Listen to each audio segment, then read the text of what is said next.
Hi everyone, my name's Amy Frearson. Sorry. I'm a I've got a clicker. Okay, fine. I'm a London-based journalist, editor-at-large for Dezeen, and I also write for the Financial Times and for Elle Decoration. I've got a few articles up on the board up here, which will become a little bit clearer a little bit further on when I talk a little bit more. But I write about both architecture and design, and I'm specifically interested in the point where the two meet. Broadly, I'm interested in how buildings and objects shape the way we live our lives and how they can potentially improve it. That means I'm often writing about homes and workplaces, but also about materials and technology and the role that might play in architecture and design in the future. I also do a few things besides journalism that's probably worth mentioning. I'm the author of a book titled All Together Now, which explores the design of co-living and co-working spaces. I have a second book on the way, but we'll talk about that later. I frequently host talks and panel discussions exploring different topics across architecture and design. And I'm the founder of a project called Curated Maps, which helps people navigate design weeks, which I don't have a picture of because I've mainly stuck with articles of architecture. But my background, let's go back actually. Let's stick with it. My background's in architecture. I completed an architecture degree at Kingston University. I worked in practice for 5 years before moving into journalism. I then went and did a master's in architectural history at the Bartlett and did a small stint at the Architects Journal before kind of landing a job as architecture reporter at Dezeen in 2011. I was in-house at Dezeen for 8 years, working my way up from becoming the architecture reporter to be the editor.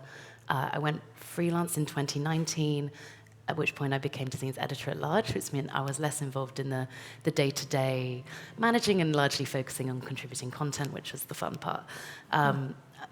So sort of very much kind of have full scope over kind of sourcing and writing my own stories, choosing my own content. And so in the 14 years I've been kind of part of Dezeen, I feel like I've sort of seen the landscape of architectural media change significantly, which felt like a good thing to kind of talk about a little bit now.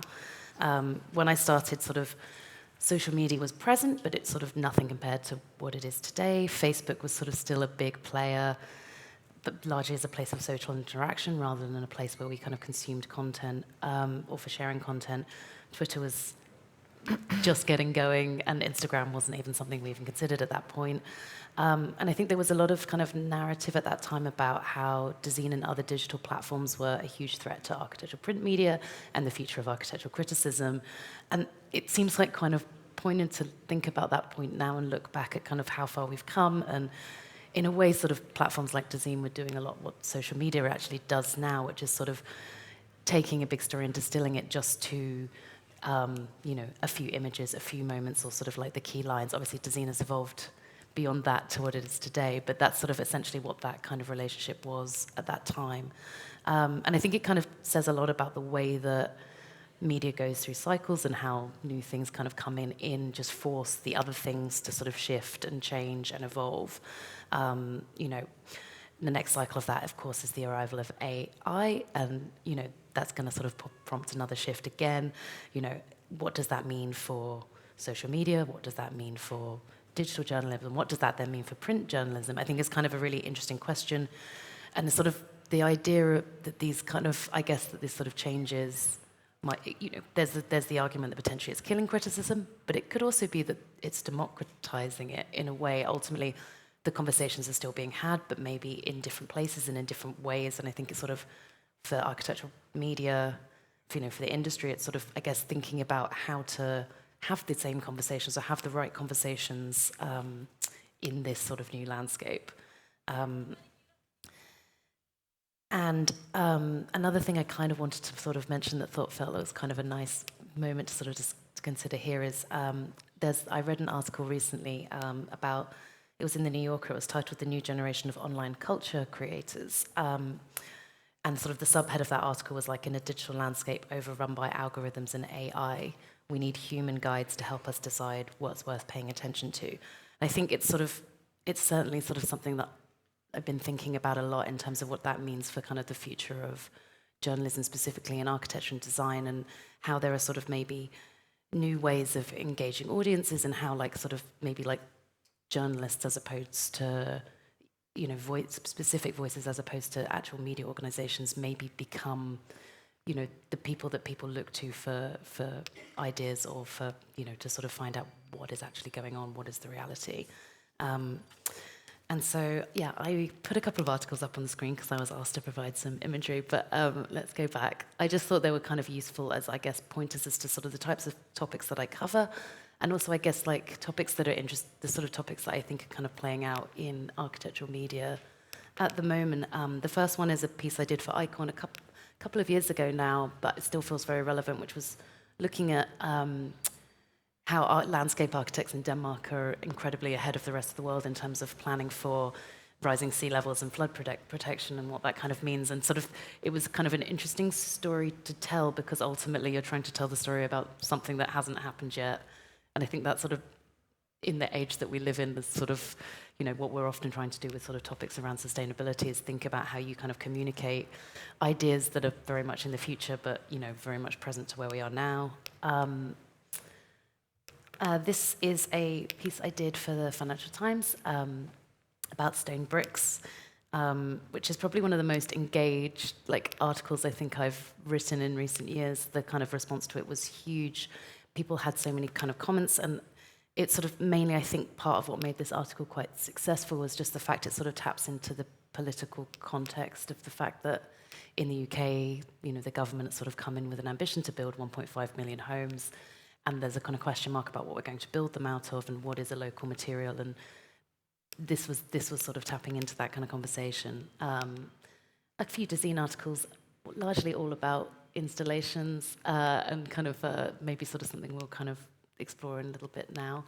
But I think I've probably been talking for too long.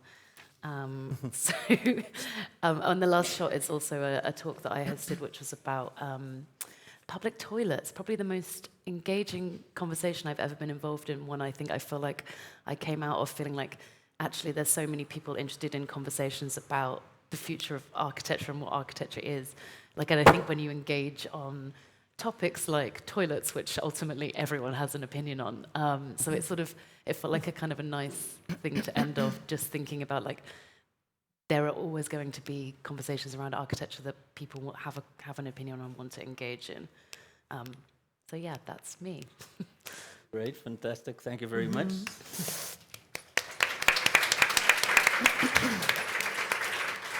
So Giulia, Ricci, you were editor-in-chief of Domus magazine some time ago, and now you're in a new editorial project called A Boat. Yep. So, Exactly. As Amy is, I was trained in architecture, mainly in Italy, between Venice and Milan. And then I did an Erasmus program for 1 year in Belgium, where probably it's one of the best countries, I think, now in terms of architectural production. So I really started from a perspective that comes from the academia rather than journalism. Coming to journalism for me was, let's say, kind of spontaneous and natural, but I also had the opportunity. So access to the profession is something that probably should be, in a way, discussed further in probably the next edition of Architecture in the Media. And while I finished doing my master's in Milan, I did a thesis that was on history of architecture, and it was mainly related to real estate, which for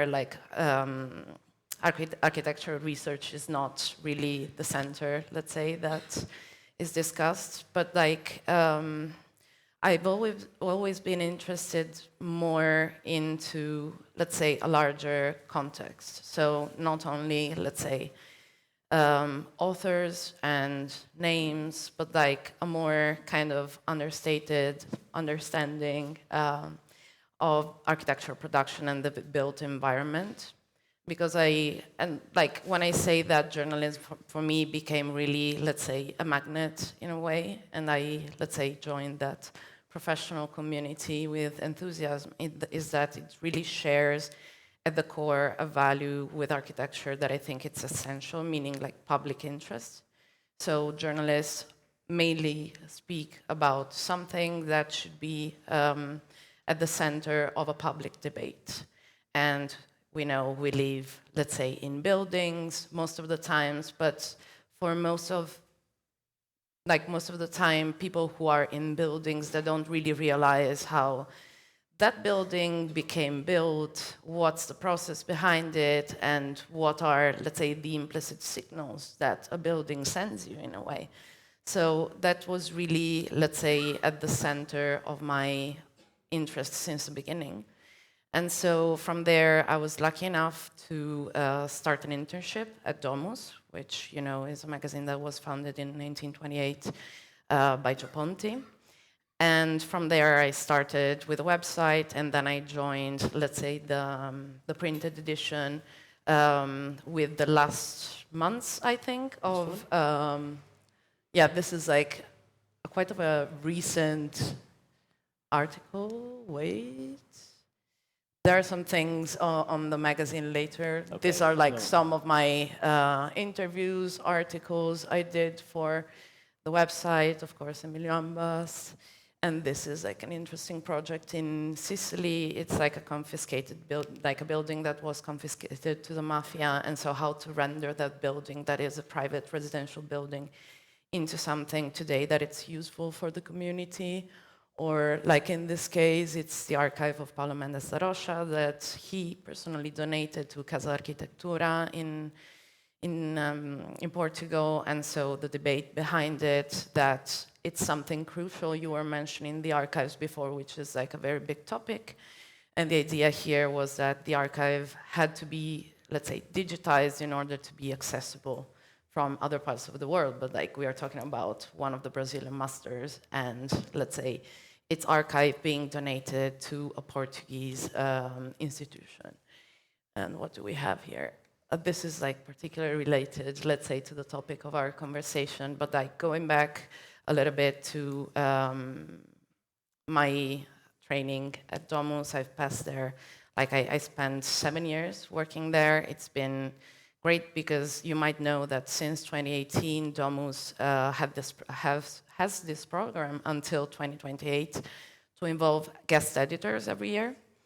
So it was really, let's say, a hard training being, let's say, in relationship with architects such as Binimas or Norman Foster was the last one I worked with when I was there at Domus. And I really believe, let's say, when I was there, what is interesting is that I learned from people that were at Domus since I was born, probably. And so the heritage there, it's still very relevant, very valuable. And for me, it's like something I treasure with, and like most of my experience, I did it there. But like as Ivan was saying, I recently became deputy editor of this new publication called About, which focuses, this is a difference with Domus that historically engaged with design and arts also. And About is completely different. It's really focused on architecture, and I'll tell you a little bit more about it in a second, but I wanted to stop by to this particular, this is a column I used to run at Domus. I think it's like, I miss it sometimes, can I say it? And it was an opportunity for me to really bring people, like two experts of a certain field, of a certain topic, to discuss topics that were relevant in terms of public interest. So in this case was like events and how architectural events can change the perception of a certain city, what are the targets, let's say the target audiences of these festivals. And so like besides this, I think there's another one. Yeah, this is another one. There is also Vivas Arquitectos, they are based here in Barcelona. It was about homelessness, and so how to design for homeless people. And so these were like really topics I really wanted to engage in, to, let's say, also talk about the background of course, like architects deal with the process, deal with the final form, but I think there is, let's say, like certain topics in that the current audiences are really interested in discussing, and I think they are relevant to society in general. Then we have a flashy video that will introduce you to About. As I was saying, I joined About in November. It's a bilingual magazine, a biannual one. This is like a video that shows a little bit the content so you can get an idea of, let's say, the vibe. It's a biannual, as I was saying, is bilingual, and I would say it's been founded on the idea that, we really wanted to spark a conversation. So the whole structure of the magazine, it's like this first issue that we presented at the Venice Biennale, is, of course, for us, a lens that will help the readers to understand how we select the projects, for example. And we select it through a conversation that goes along with, let's say, an editorial board that changes every monographical issue, and a set of advisors that report for us all over the world. So we end up having a mapping of a certain topic. In this case, it's a collective. And besides, let's say, the printed edition, there is a website, social media, of course, and a series of events. But like the core of the project is really to foster a conversation in the field and to build a community that can really shift the conversation further, because like we are born in 2025, websites and other, let's say, magazines are very consolidated. So we the overall idea came also from what's happening now in the media landscape and how do we want to be different from that? How can we offer, let's say, a discussion that can be also more useful to exchange experiences in, let's say, a world that has become globalized but has an attention towards the local dimension. So this is how I would briefly introduce About. And yeah, I think that's all for me. Fantastic, Giulia. Thank you very much.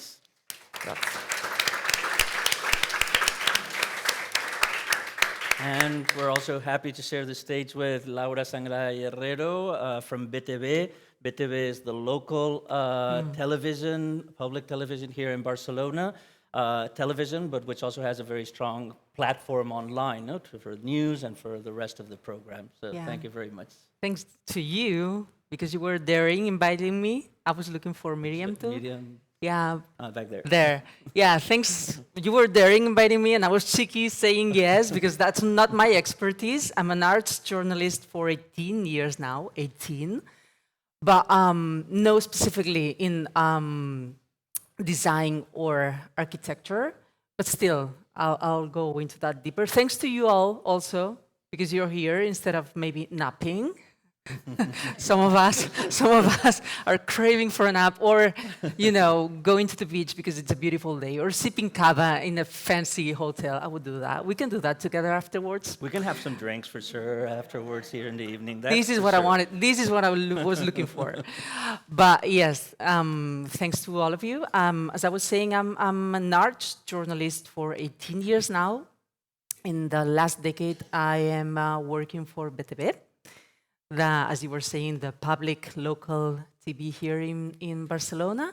Nowadays, I'm the host for a daily live show, 1 to 2 at noon. So I'm just out from work now. And it's just about arts, all sort of. Say, this week I'm interviewing Oliver Lache, the cinema maker who just won the prize of the jury at Cannes Film Festival, or Zahara, the singer, just for you to know that I'm not, in the field, but still, I have more questions than answers, and I think that's important too. What else? I hold degrees in journalism and also translation and interpreting, but as you may have noticed, my English is so rusty that I have no translator. I've never been a translator or an interpreter. Don't talk about my French or Greek, even worse. Soon I realized, while I was studying, I soon realized that this wasn't for me, because I had this idea of being a translator, going, traveling the world, talking to people and making people understand each other. And soon I realized that wasn't the thing, because I found myself in my student's room trying to find the perfect words to translate this washing machine manual on my own. That was so isolating, and that wasn't me. That was, I want to be here with you guys talking, And I was like, this is not so me. I need to find something different. And then I tried journalism, and before ending my studies, I was already working as an intern for EFE, news agency, and also TV3. This is the national Catalan TV here. And yeah, I started working always as an arts journalism. And I stress on that because it's really hard to deserve, not to deserve, but to get paid to talk about art. It's very hard. And the thing is, it's also very hard to find space for arts like architecture and fashion, that I'm very interested into too, in the general media, because of the hierarchy we've agreed on arts. I mean, you'll go for sure for talking about an arts program, okay? You'll have a music, theater, cinema, literature sections. Then maybe, if you have some spare time, you'll go for LGBTIQ plus topics, graphic novel topics, maybe.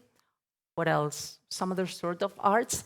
And just maybe, if you have some spare time, you'll go for things like fashion or architecture, which to me, it's very surprising because they are so around us and with us that why not? Why not? I mean, I'm asking myself too, why not devoting some time for those skins, those layers that we share space with and live with? Okay, I'm off tracks now. Okay, this is just one of the things we used to do in Televisió de Catalunya, TV3, in this program we had, Tria 33. I was a host for visual and plastic arts, but sometimes I managed to talk about some architecture too, not always, but I managed. Let me go through. Yeah, well, this is a piece I made for Betevé that I keep really close to my heart, because this is La Caseta de Jocs de Benedetta Tagliabue, a very small, particular thing she did and still is in Pedralbes. And it's a proof that we can, if we want, talk about architecture in general media, even if it's a small thing, just like La Caseta, right? Benedetta again. It's not that we are friends, random. I mean, Benedetta everywhere. Why not? Of course. This is a roundtable we did for a program I was hosting last year and the year before at Betevé. But that was just a roundtable because the program is about arts, as I was mentioning, and architecture had no specific person talking about it. Okay, so we managed every now and then to talk about architecture. Nuria Moliné, do you know her? I mean, if you're into this art, you may know her. She's one of the best communicators, in my opinion, about architecture here in the country, and she just released this book, 10 cases, 10 nits, 10 houses, 10 nights. She has spent 10 nights in 10 different houses, and she wrote this book about it, and it's so very special. That's the last piece that I've had the chance to do about architecture in Betevé. I need to know that the interest concerning architecture in Betevé is mainly none, but good news are coming. Maybe next year, fingers crossed, we're gonna have this program called La Pell de Barcelona, the Skin of Barcelona, related to the World Capital of Architecture that Barcelona is going to hold. So maybe, hopefully, we're going to have this new show specifically about architecture. So that needs a big hand, yeah. And pretty much this is it. I had 2 other pieces. Oh, no, maybe for later, the good and the bad one. Okay. You asked yep. us. You asked us yeah, about maybe we a can good. see it Yeah? later. Okay. All right. Okay. Great. Thank you very much as well. Sure. Big applause. No, I was just thinking that these 2 interests that you were speaking about, architecture and the fashion world, no, they are the ones that are polluting the most. CO2 emissions from architecture and from the textile industry are the highest emissioners of CO2 emissions, Yeah. which is also an important part of architecture when we discuss it, when it appears sometimes in the news and so on. And yesterday with Ariana Cantis, she was reminding us that Clarín, this newspaper from Argentina, from Buenos Aires, it has a special Sunday part which is still dedicated to architecture. And architecture, as we've seen over here, can be explained, shared in many different ways. For example, with Dezeen, you were speaking about this kind of relationship sometimes to the social media, with images, short stories, or sometimes longer stories, short videos as well.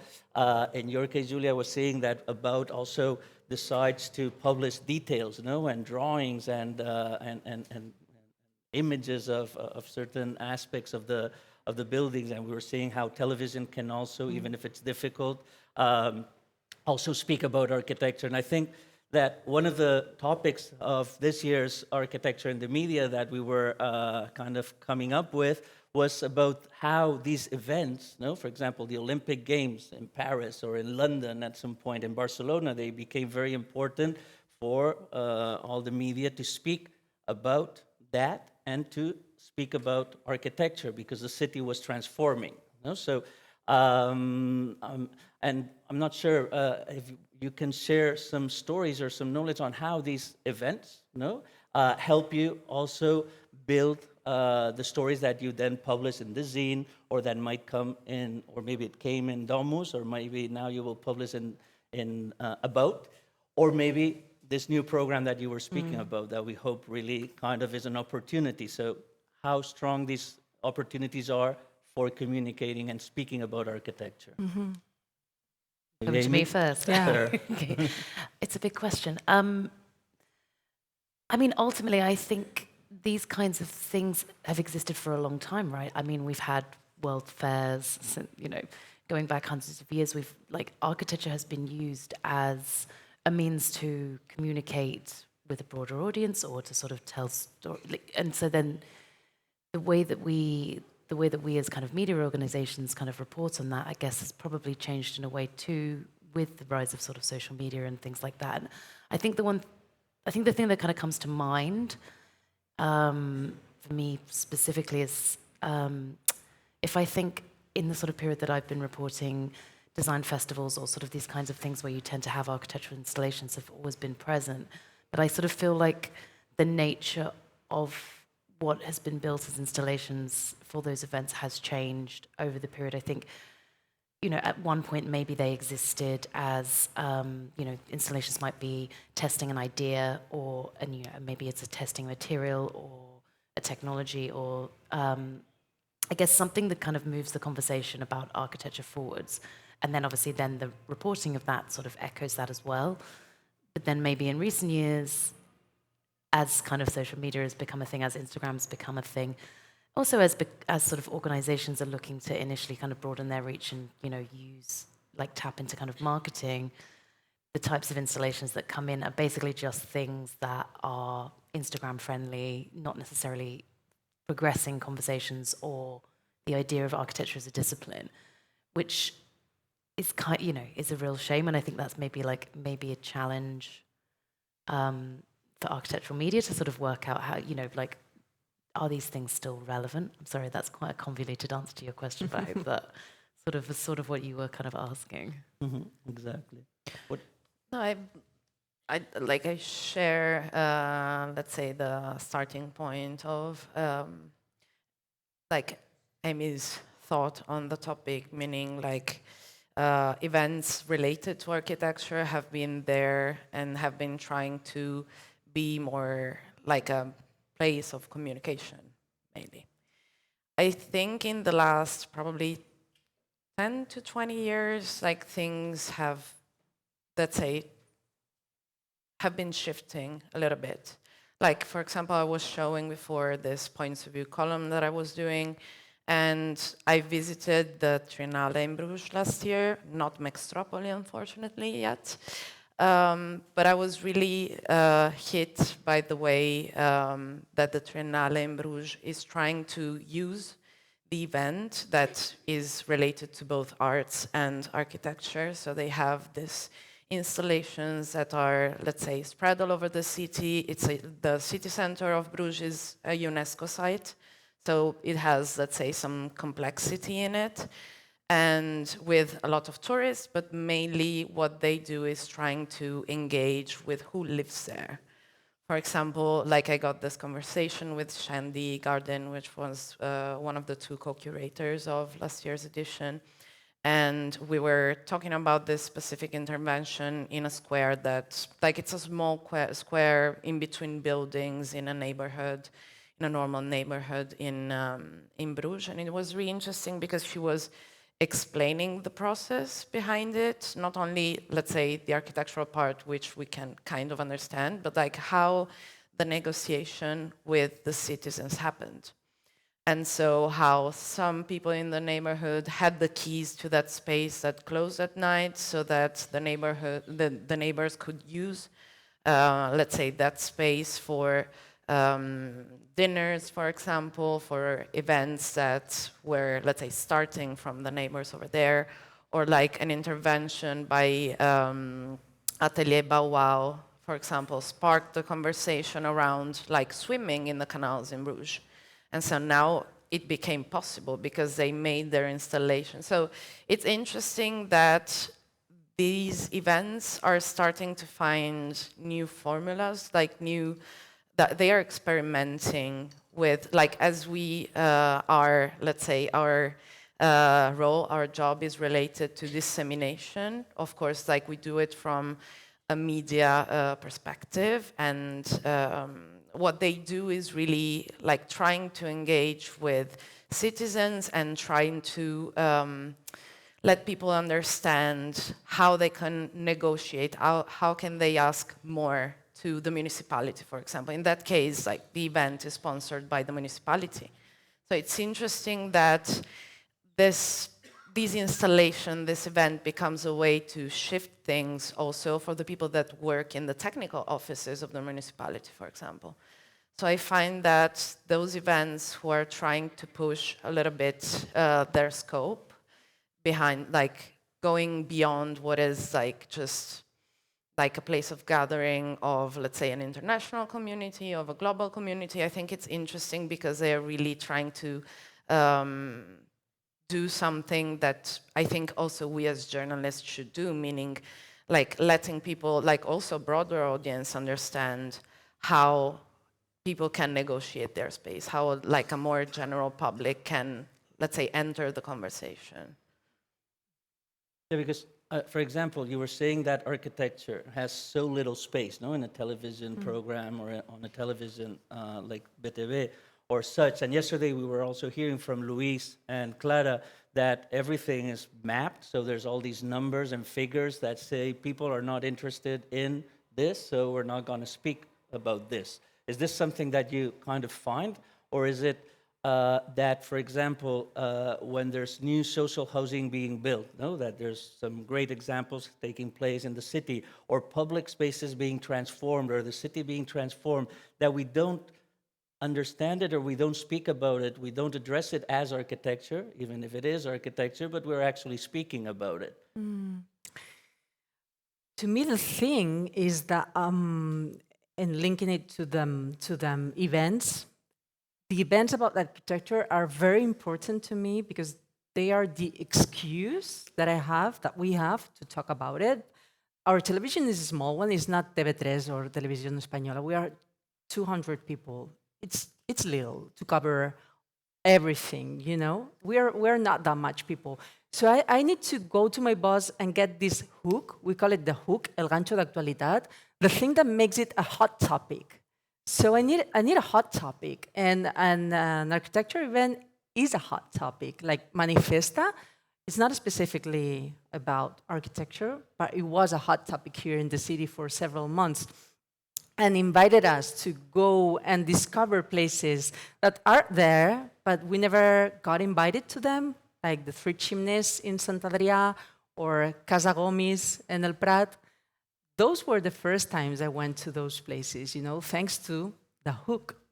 And it happens all the time, say, 48 hours open house, 48 hours open house, or where else? Tallers oberts, open ateliers from professionals, or sort of. And it's a chance to go and discover new places, So, yeah, to me, those events are highly, I would say, necessary to have the excuse. We need to have the excuse to talk about it. I guess, can I respond? Sure, because this is a generalist television, Yeah. so they have to find a way to speak about certain Sure. cultural. Maybe in your cases it's different because it's It is. But I think it's interesting as well. Actually, I think like understanding that framework gives an interesting perspective for how, I guess, architects and the industry operates. Right. I mean, the Olympics is a really good example because the most recent Olympics, I can't remember what exactly the numbers were. Was like they only built like one major new venue. The Olympics is not primarily an architecture event, but it is an architecture event. It's a time when we often like celebrate new stadiums and shiny new architecture. And the most recent one was only like one new venue and largely renovating or rediscovering existing architecture. And actually, what was interesting about it was enough. Like it didn't actually. Did we? I don't know. Well, maybe that's a question for discussion as to like whether it would have been more of a moment if in Paris we'd had a lot of new shiny new things. But just the fact that some of the existing sort of, it was an opportunity to put money into existing loved parts of the building and to create moments like you're just sort of saying, even if something's not new, and then that in turn maybe promotes a stronger message as to, the value of renovation as something that we should be pushing in the architectural sphere in light of the climate crisis. But it's true that when we were seeing sports taking place in the Grand Palais, for example, in Paris, there were people speaking about, or some of the journalists did speak about where that building came from, relating it to an expo or so on. So this kind of connection, continuous connection about where we are, the spaces that we have around, as I was saying before, maybe not connecting it directly to architecture, but speaking about maybe the importance that construction had. So in your cases, Amy, for example, do you get to choose the topics that will kind of make it to The Dezeen. to the zine and to about? I mean, me personally, I guess I sort of tend to fill in the gaps of things that I think are really good stories for Dezeen, but I don't think the in-house team are going to do. So in a way, I guess I do slightly try to pick the things that I think are maybe like important or relevant to the future of architecture and design, but maybe not so obviously where I can kind of find a good angle or I guess shine a light on the things that I think have value. So I guess I do have a bit of good scope there. Mm-hmm. What about you, Giulia?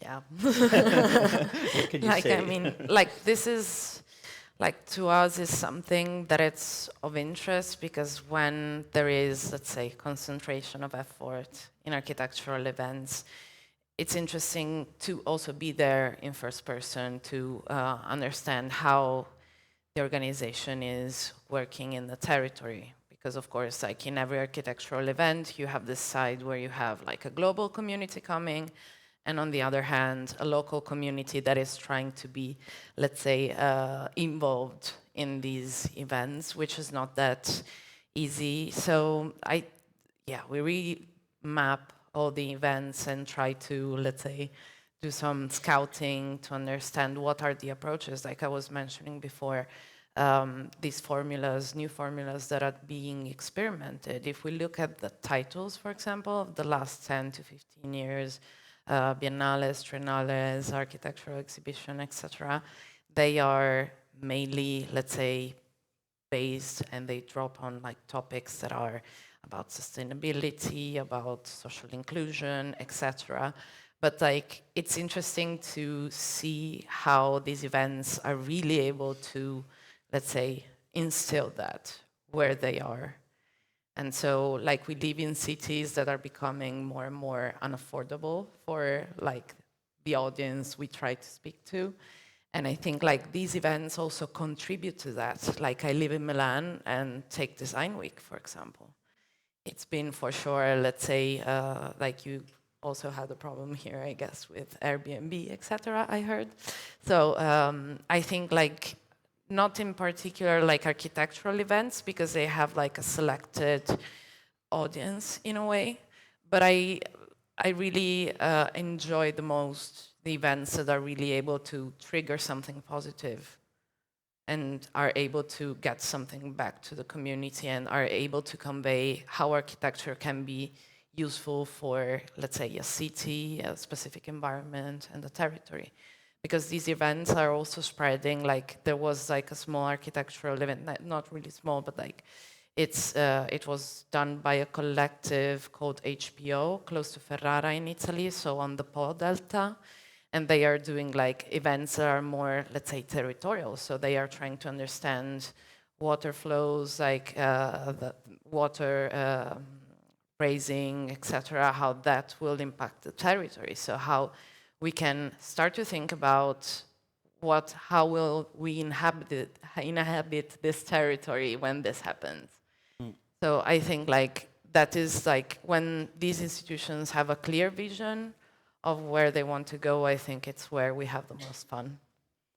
I think like I think that kind of question of legacy is really an important one when you're thinking about this kind of architecture that, you know, that is largely sort of temporary, and what is the lasting effect that you're looking for? Are you, you know, is it a tool for communication? Are you trying to kind of educate or engage with a wider public, or are you trying to provide value in some other way? I mean, I think like a really interesting example, and this one that I've sort of just started to work on a piece for Dezeen about, is like to do with the M Pavilions, which is a pavilion program in Melbourne, and sort of was billed as like Melbourne's answer to the Serpentine, but it sort of has quite a striking difference, I guess, which is that the Serpentine Pavilion program is, you know, has done a lot to further the careers of like emerging architects and to kind of push boundaries in terms of architecture, and, you know, and it creates an incredible moment that is, you know, an international moment for in the media and architecture. But at the end of that program, those pavilions are just sold to somewhere, you know, they go to, I've seen a few dotted around in like beautiful settings, but the difference of the M Pavilion program, which sort of works in the same way, the brief is very much the same to the architects involved, although it's not necessarily a platform for emerging architects so much. But at the end of that program, those pavilions are gifted. Part of the whole funding structure for that program is that those pavilions are gifted to the city. So actually the first sort of decade of M Pavilions, almost all of them, I think, bar one year they didn't build one, and 1 year that they have one that where they wanted it to go didn't work out. All of the others have been rehomed in the city, gifted to schools, universities, wherever places feel like it makes sense for those things to go. And I think there's definitely a story around the legacy of these kinds of things that I think really should be made more of and is important in terms of how we talk about architecture in the media. I think it was like the M Pavilion that, like, it was the M Pavilion that has had, for example, a huge debate on the Tadawando Pavilion. And that's why that's sort of in conversation Yeah. at the moment, yeah. It becomes, it became really the center of something, because like it was like the critique was about how to reuse a structure. They basically had to rebuild, but like with like reusing the concrete, fragmented, like recycle it, not really reusing it. And so there was like a large discussion about this thing in particular. So as, let's say, an institution, I would expect, let's say, something when it comes to a relationship with an architect such as Tadawando. It can be difficult, but yeah, I think boundaries should be pushed also in that sense, because like when it comes to temporary events, that's the main issue because we are all thinking about, okay, where is this material going after the 6 months, the 2 months, whatever are done, are gone. One of my, sorry, I'm jumping in ahead. It's Sorry, I'm jumping all over you. We One found of, yeah, one of tennis. my, but like I think like one of the stories that I think didn't get covered so much and it's kind of amazing is I just loved it as an installation, and this was for the London Design Biennale, I think it was the last one, maybe the one before. The year that Ez Devlin was the curator, and she did for her the installation. It wasn't so much a pavilion as an installation. She created a forest in the centre of Somerset House in the middle of London. And, you know, it was sort of powerful as a statement. But actually all it really was a whole load of plants in the space. And what the kind of trick was at the end of the period, all of the plants were, like all of the trees were basically planted in the city in certain locations. So what she sort of did is spent 100% or like 99% of the entire budget of the project kind of regreening parts of London, which was sort of a story that didn't really play out in media, but it's actually like very, very clever and actually like something to be incredibly proud of. To me, the most difficult thing is present architecture in a way people don't think is snobbish.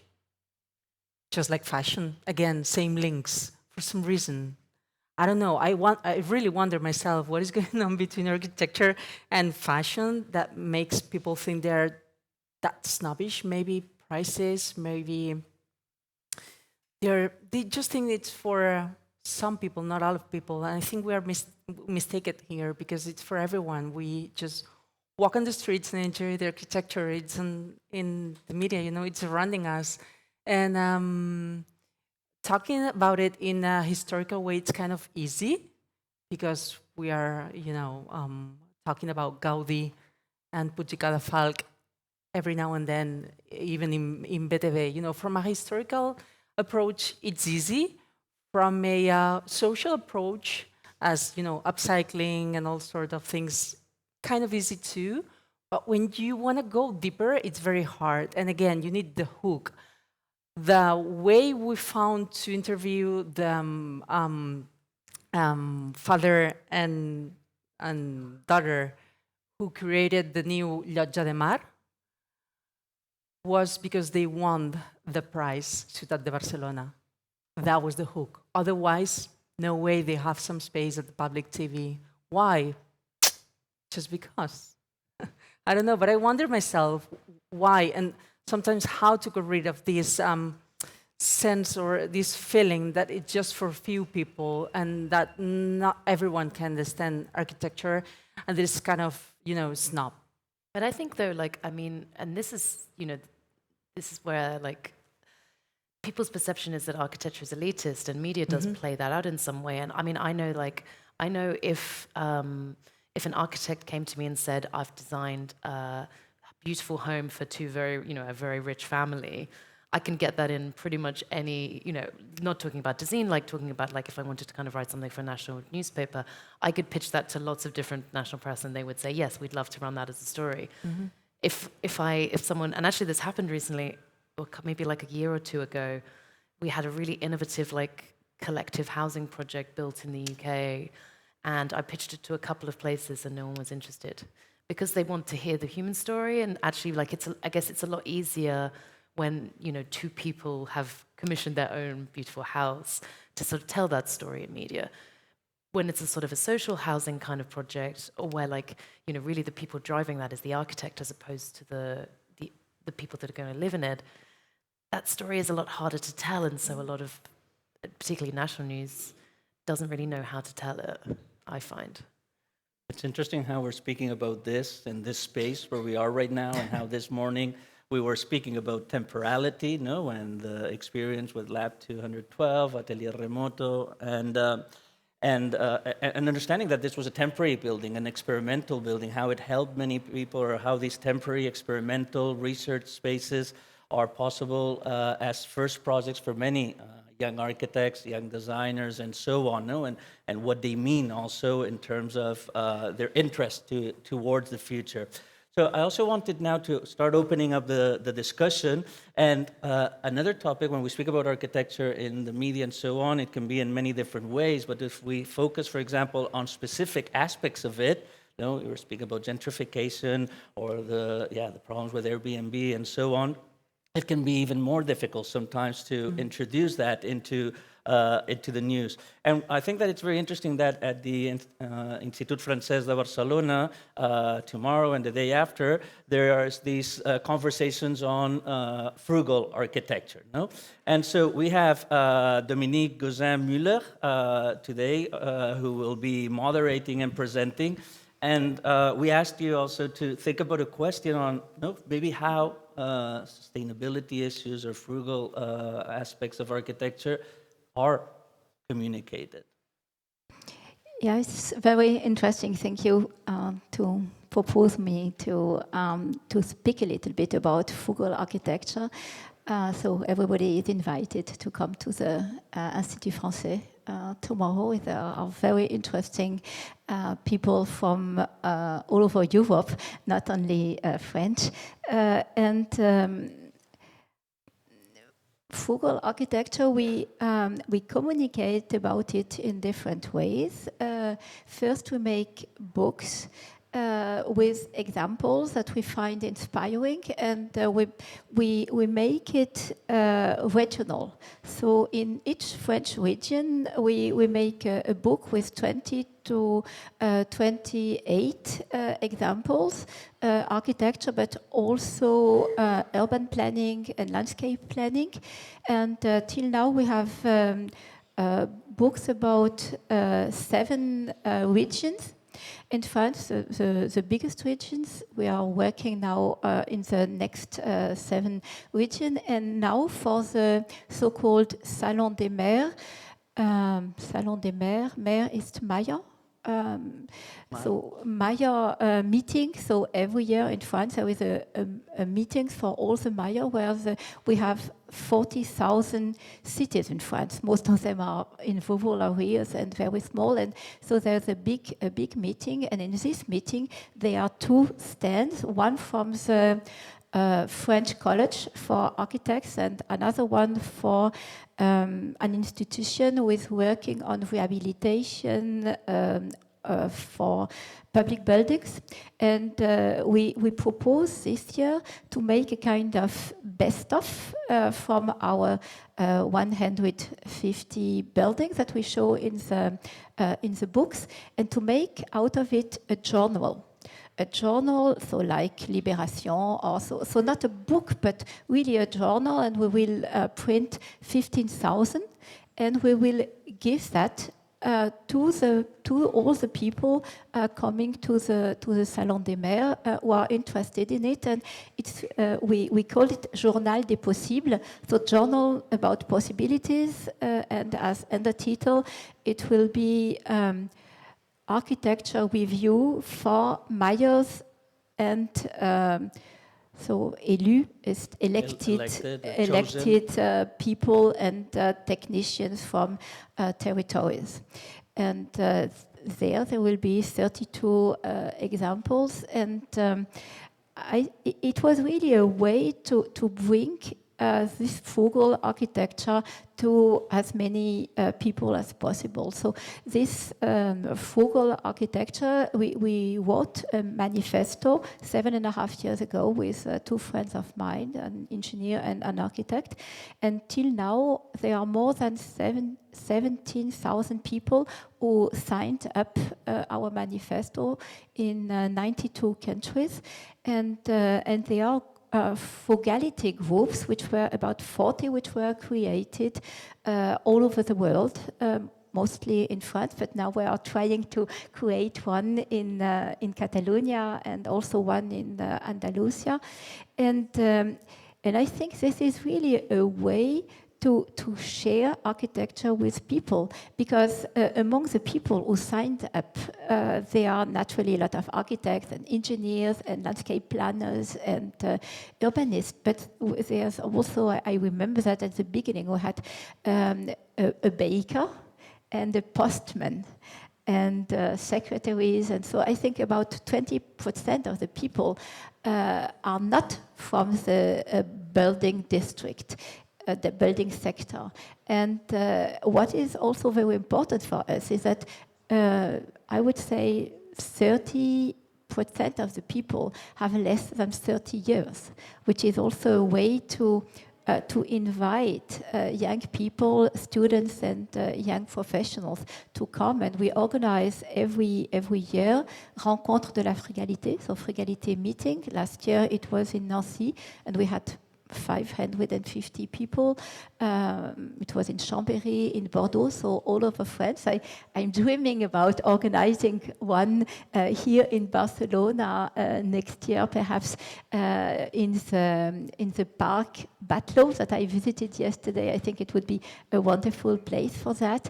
And so it's a way to come to the people. And listening to you before, I was thinking that naturally events are important, but what is also very important is the personality, an empathetic personality of a few architects who are writing in generalist newspapers and speaking in the radio or in TV programs, and I think about 3 friends of mine.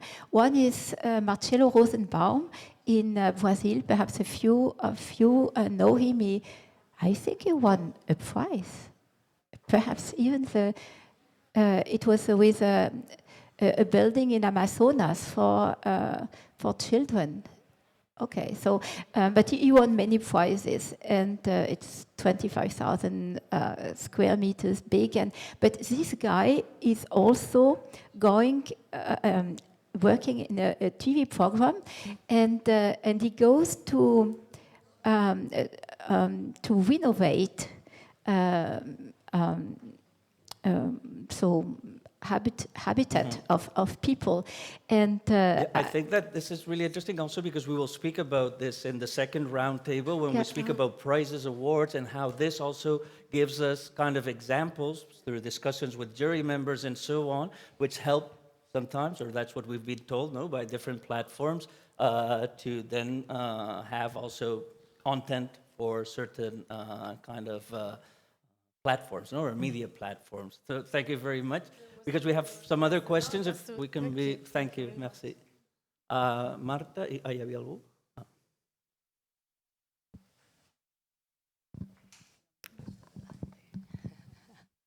Thank you very much. I'm talking as a head of communication for Open House Barcelona, so thank you for talking about it. Of course. I wanted to say I'm very curious about why general media is not talking about architecture. And I believe that architects are not very used, I'm an architect myself also, so architects are not very used to talk about architecture to people who are not an architect, so that's a big issue. I think in the last 10 to 15 years we're trying to change that, but it's not easy. And maybe that's a thing. And the other thing is that I believe in events, not big events from the city, but small events that, like Open House, we try to educate people because we believe that architecture is part of our lives. We wake up every morning in a building. We travel around the city through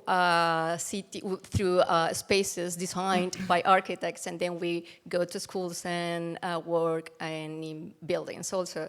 So it should be like economics. Everybody should know about economy. Architecture should be the same. It's like we live in buildings, we love buildings, it's where we do life. So I'm very curious. Why is not why do you need a hook? Not you, because you are saying, I mean, I always need a hook, but why a hook? It's like economics is everywhere. Thank you. I think we all agree. I mean, No, and actually we are here. we're in your team. Yeah. We can go all together to see your bosses and ask why. I don't know. I'm wondering, but I guess, as I said, to me, at BTV, it's about time and possibilities. We're not that much people, and we need to cover everything, morning, afternoon, night, weekends. And I mean, I would love to be devoted to design and architecture and fashion, but I have to be devoted to everything because I'm hosting a program where every single art has space. Again, hierarchy. We have a hierarchy, we agreed on that, and there's some arts that are always on or mostly on, and some others that are, every here and there, but not always. We don't have a contributor that speaks about architecture. I would love to. Maybe this is going to change. Yeah. This is going to change for sure. I don't know how good it's going to be, but this is changing. Amy, how do you? And it's not just me being optimistic, which I am. Laura, you told that maybe next year we will have a section dedicated to architecture. But I think there's a thing though, isn't there? I mean, ultimately, and actually you, when you were sort of talking about architecture earlier, you referred to it as one of the arts, and in a way it is an art, but also, I don't know, I feel like by sort of framing architecture It as goes an beyond art. It sort of frames it as a little bit of as a nice to have or a luxury, which is sort of where we were talking about before, when in reality is we all live in buildings and we all deserve to spend our lives in buildings that are nice places to be and that contribute to our lives. So I guess when we sort of rein it back to the idea of installations and festivals and these kinds of things, I guess what we want the job of those things to do is to educate people about the value of architecture, or sort of as more than a nice to have, as more than just sort of something that is a luxury, and understanding how important good design is, and different ways that we can achieve good design on a day-to-day level, if that makes sense. Now, what I was thinking before that you were also commenting about the specific topic is that when I look at a phase in history, I think it's something that I can say about Italy, but you probably had your TV programs in the 50s, 60s, 70s, when the TV was still, let's say, public. Rai in Italy used to do many programs that involved, I don't know, Ludovico Quaroni, who was a very important urban planner in Italy that went to visit the new towns in the UK and explained those arguments, those topics to the Italian general public. Or, I don't know, there was I remember this, there is a show which is very popular on Berlusconi television, which is called Maurizio Costanzo Show. It's everybody goes there, politicians, economists, etc. And I remember this conversation, I think it was the 80s, probably, and there was Bruno Zevi, an architectural historian, very well known, Paolo Portoghesi. So, there was an educational, let's say, scope to the media before that I think we have to push now. I don't like talking about educating an audience. I like the idea that I'm trying to expose people to a certain topic that could be of interest. And so, if that, there has been a gap somewhere. I don't know exactly where it stopped, but communication about architecture was there in the national TV. But how, let's say, the topics are decided in the general media, we have to understand what we did wrong, what you did wrong as architects. I don't know who's an architect here. And I think that is related to what you were saying before about fashion. We became a sort of grifts, a sort of firm, and architecture probably there was a time where it used to be more like a public service, and so a public service is more of interest than something that it's considered, let's say, fancy, high-end, etc. So I think there's, let's say, a shift that reflects into the media as well. So that's my take. Sorry. We have a question there, maybe a last question here. Yeah. Yeah, exactly. Then we have a break. Thank you very much. I'll try to be quick. And this idea of why we don't talk about architecture, maybe that's a subject afterwards. But I wanted to ask the three panelists the theme of exhibitions, of events in cities. If you could choose what events should take place and what you would eliminate. We often hear things like biennales are no longer relevant? Why are we doing these big congresses where people come together? Because it doesn't have the same meaning as in the past. The Olympics spend so much money and not every city can afford it. It doesn't have meaning. So I would like to know what you would keep, what you would get rid of. And then I have a question for Amy, maybe you don't want to discuss.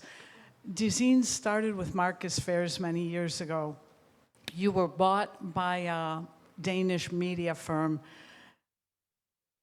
I think the other important thing, it sounds wonderful to try to expose people, the debate, but as was said yesterday, there are businesses behind the things you do. And do you feel a responsibility for stating what is the business model of your company and how it influences, or it doesn't influence at all?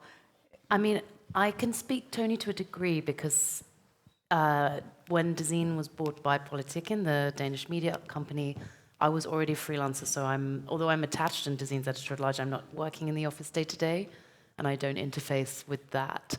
As far as I'm aware, it's a very rare case, actually, where besides sort of, the numbers and the money and making sure things are on track and a business point of view, there isn't any sway in terms of what Dezeen covers at all.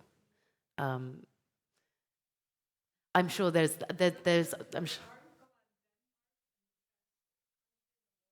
I mean, I tried to move to Denmark recently. Like, I really do think Denmark is the best country in the world. So, yeah, I guess maybe I have a little bit of bias in that. But that's my perspective. What is I don't actually know the Dezeen article you're referring to, though. Oh, on the Denmark about the flooding piece. I mean, Denmark's landscape architects are leading the world in terms of flooding prevention.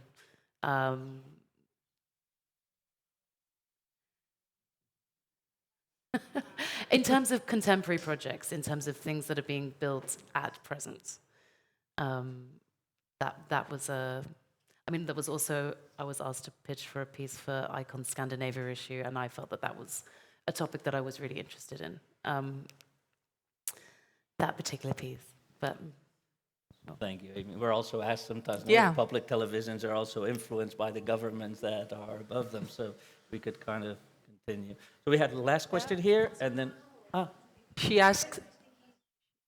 you she asked for thumbs up, thumbs down, right? Yeah, me, I would say thumbs up for open house, of course, because that's the chance we have here in Barcelona to visit many different buildings that they are not open for the people, right? When it's next one? There you go. And thumbs down to nothing, because we need more of it. I mean, of course, Barcelona is an exploding city full of arts and leisure, but I would love to have more about architecture. So thumbs down to nothing. Yeah.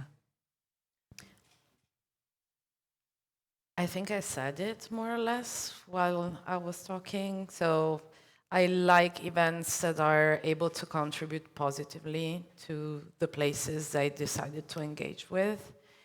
Sometimes I feel like business is not a bad world.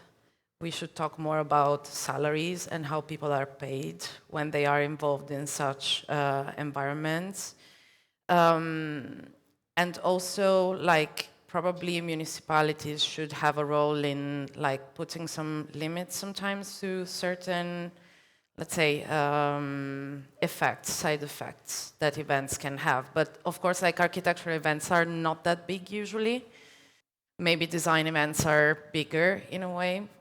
But yeah, that's my take. It's just like trying to compensate more with the side effects and the economy behind those.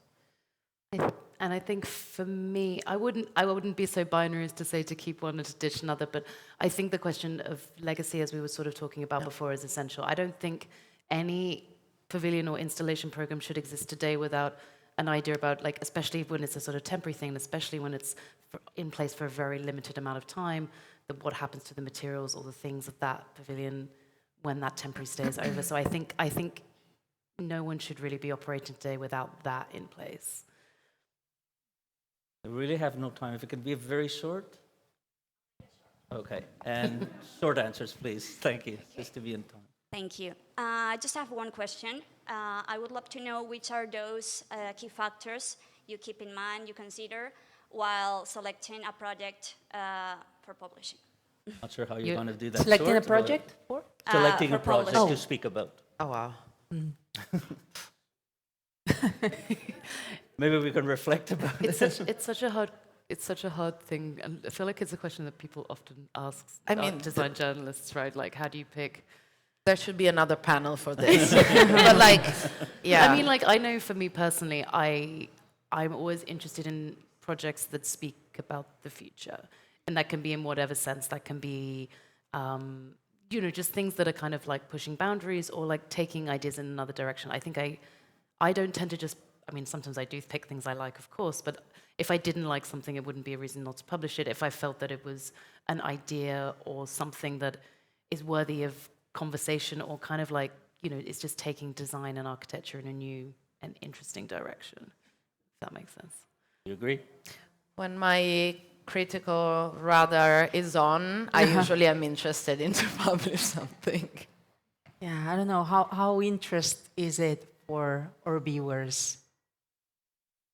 How interest is, I don't know, yeah, how potentially interest I think that specific thing is and I for think the there viewer. are, in this area, there are always like certain topics or certain types of things that you just know from being in the industry, like speak to the wider, the public, like the public consciousness, right? Like, I don't know, if you're sort of writing about homes and interiors, anything to do with space saving will always speak to people because the reality is a lot of people are living in, you know, homes that aren't big enough for them. And I think like there are sort of sometimes things like, I think anything that sort of speaks to a wider public or that everyone feels they can engage with are always things that I think like, right, you know, if I get some, like talking about public toilets was like a great one. I think that's a really good example. It's like anything that I feel like you're going to engage the biggest audience or like provoke the most kind of interesting reaction is always, for better or worse, a good thing.